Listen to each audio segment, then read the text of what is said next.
Tanya lagi Mano. Silakan. Boleh, boleh Mbak ya?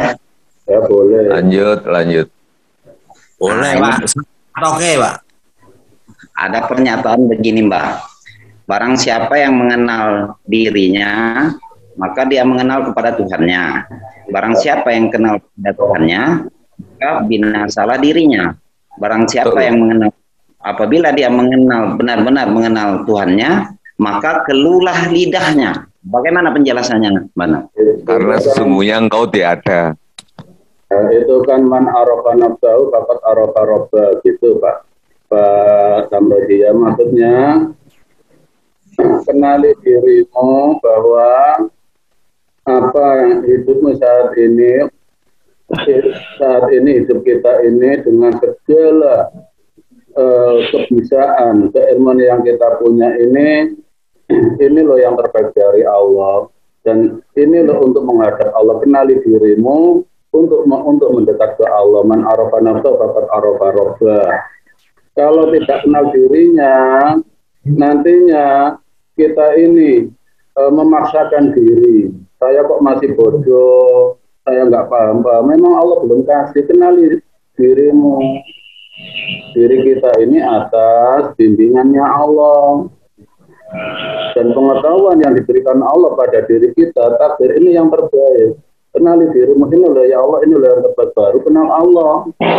Jadi menghadap Allah itu dengan sesuatu yang kita diberikan Allah pada diri kita. Jangan kejar Allah dengan bayang-bayang. Maksudnya saya harus begini, seakan-akan Allah menuntut. Allah nggak pernah menuntut. Itulah orang yang nggak kenal Allah. Keluh lidahnya, capek. Ya tadi itu wujuh yauma idzin khasi'ah. Karena apa? Amilatun nasibah. Sudah terlalu capek, Allah dikejar dengan ilmu. Kita sudah dikasih pengetahuan. Ya ini yang terbaik. Kenali dirimu. Inilah yang terbaik dari Allah untuk menghadap Allah. Man arafa nafsahu faqad arafa rabba. Kenali Allah kekemahaannya dengan apa yang diberikan Allah pada diri kita. Keluh lidah kita kalau Allah kejar, harus bersemedi di gua, harus tenggelam di laut. Itu kan seakan-akan kita nggak terima dikasih Allah yang seperti ini, nggak terima. Saya ingin lebih dari ini. Sehingga keluar dari rel Al-Quran. Makanya Ungkum nongkali mano meras cokot iwak. Makanya akhirnya jadi Fir'aun. Waktu nuzulul Quran kan sudah saya terangkan inti dari nuzulul Quran. Nuzulul Quran adalah hari saat pertama kali Rasulullah mendapatkan wahyu dari Allah. Makanya dalam Al-Quran dijelaskan laqad kana lakum fi Rasulillahi uswatun hasanah. Jadi kita oleh Allah, Rasulullah itu menjadi uswatun hasanah, panutan yang menyelamatkan bila kita meniru setelah Rasulullah diangkat menjadi Rasul. Kalau kita meniru Rasulullah sebelum jadi Rasul, Rasulullah sebelum menjadi Rasul, ya memang hobinya senang di dalam gua, sampai 40 hari nggak pulang.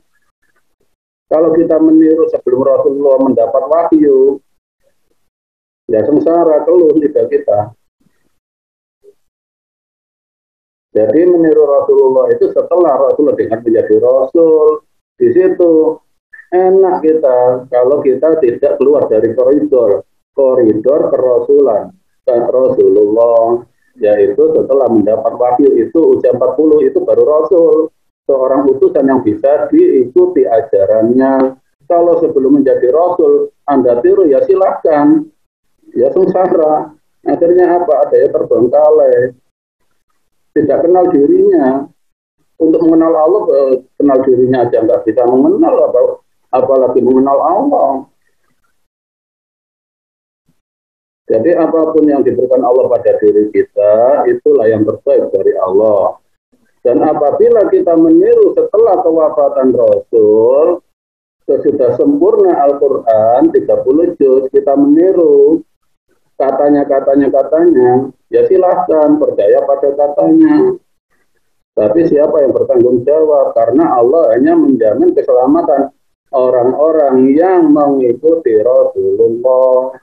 Qul in kuntum tuhibbunallaha fattabi'uni. Kalau kamu memang cinta Allah, ikuti Rasulku.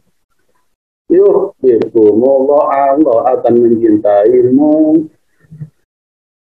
Wa yaghfir lakum dzunubakum, dan Allah mengampuni semua dosa-dosamu. Ayat yang lain lebih jelas lagi, la yukallifullahu nafsan illa wus'aha.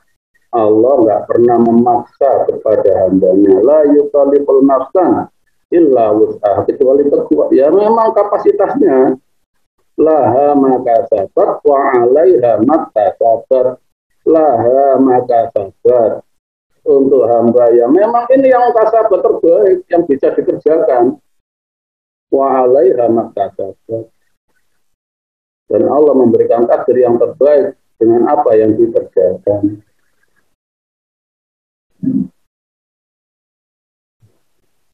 Bisa diterima Pak Kamroji?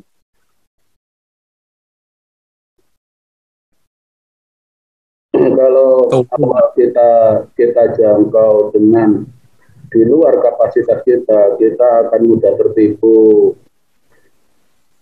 Tertipu gimana? Kalau kamu ingin ilmu begini, ini bayar berapa juta?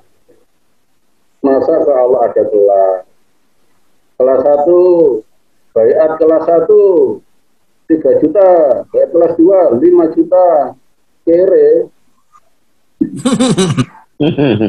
Wah, Mbah No, kuwi jelas banget kuwi nek nggon anu ngono entuke secikrak kuwi Mbah No ndak jelas kaya ngono wis. Yang kaya nantinya Pak Sukar. Yang itu tadi yang belum dijelaskan Bano. Kalau bayat itu sumpah setia kita ke Allah. Masa sumpah setia pakai ada kelasnya? Ya setia gitu aja. Dengan man arafa nafsa faqad arafa. Kenal diri ya ini apa adanya. Jadi kita ini sama. Tinggal bisa dipercaya apa enggak gitu loh. Dengan Allah kasih pengetahuan segini ini untuk dekat ke Allah. Justru orang yang merasa lebih pandai tapi merasa pandai aku lebih pandai itu jauh dari Allah, berarti nggak bisa dipercaya. Ilmu nggak jaminan, tapi rasa dekatnya ke Allah itu loh jaminan. Cocok Mas No, cocok. Apa Bar golek ustaz nyang ndi ngono wis ora ketemu. Mulai tak hitung nek bayarane ngono tak tenan iki nek. Kayak jelas ngene ora enak bayar lagi. Bisa ditemukan ustaz di Bintaro sektor 6. Oh lah. Kopi dulu, Mbak No.